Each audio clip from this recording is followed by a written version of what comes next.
নমস্কাৰ, দীপিকা ৰাখল চেনেলটোলৈ স্বাগতম জনালোঁ। আজি মই মাছৰ মূৰৰ সৈতে শেৱালি ফুল কেনেকৈ বনাই তাকে দেখুৱাবলৈ ওলাইছোঁ।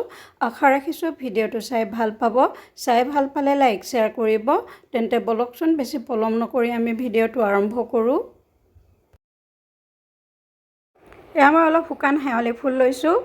এই ফুলখিনি মই শেৱালি ফুল ফুলাৰ বতৰতে সাঁচি ৰাখিছিলোঁ, শুকুৱাই থৈ দিছিলোঁ। এতিয়া ফুলখিনি ভালকৈ ধুই অলপ সময়ৰ কাৰণে মই তিয়াই ৰাখিম। ফুলখিনি মই 4-5 বাৰমান ভালকৈ ধুলোঁ।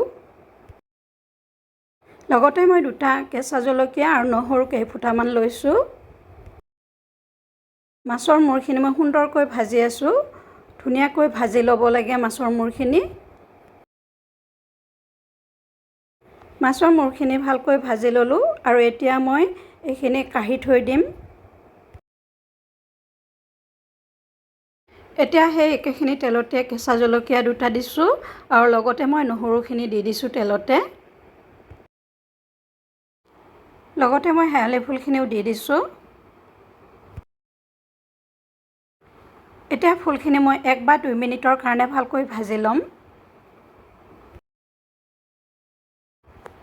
1 বা 2 মিনিট সময় ভাজি লোৱাৰ পিছত ইয়াত মই এতিয়া পানী যোগ কৰিম।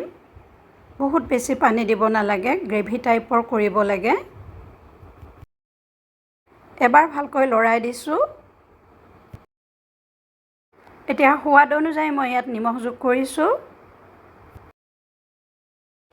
এতিয়া ইয়াত মই 2 চামুচ খাৰ যোগ কৰিছোঁ। খাৰ যোগ কৰিলে কিছুমানে হালধি নিদিয়ে, কিন্তু মই অকণমান সময় উতলাই লৈ হালধি অকণ দিম সুন্দৰ কালাৰৰ কাৰণে। এতিয়া আটাইখিনি মই ভালকৈ লৰাই দি মাছৰ মূৰখিনি ইয়াতে দি দিম। এয়া মই মাছৰ মূৰখিনি যোগ কৰিছোঁ। অলপ লৰাই চৰাই দিলোঁ আৰু এতিয়া ইয়াত মই ঢাকনি মাৰি থ'ম।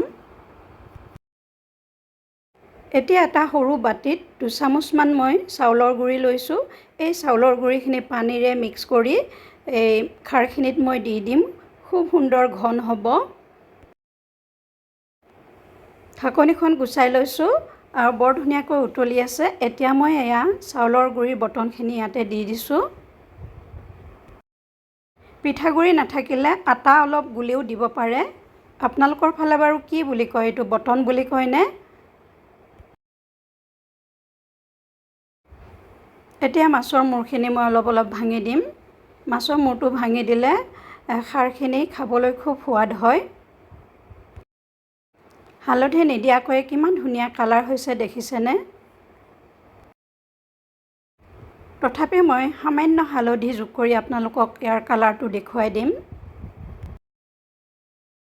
যদিহে খাৰ বনালে হালধি দিয়ে, তেতিয়াহ'লে আপোনালোকে সদায় খাৰখিনি দিয়াৰ পিছতহে হালধি যোগ কৰিব লাগে। মাছৰ মূৰখিনি মই ভালকৈ ভাঙি দিলোঁ। আৰু আধা মিনিটমান মই ভালকৈ উতলাই ল'ম।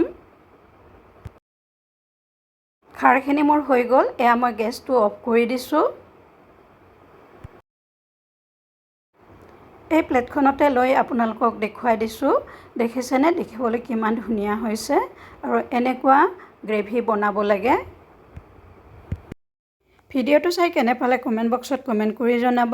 যদিহে চাই ভাল পালে লাইক শ্বেয়াৰ কৰিব আৰু নতুন নতুন ৰেচিপি এনেদৰে পাই থাকিবলৈ চেনেলটো ছাবস্ক্ৰাইব কৰি থ'বলৈ নেপাহৰিব। অতি সোনকালে লগ পোৱাৰ প্ৰতিশ্ৰুতিৰে আজিলৈ বিদায় মাগিছোঁ। ভিডিঅ'টো চোৱাৰ বাবে ধন্যবাদ।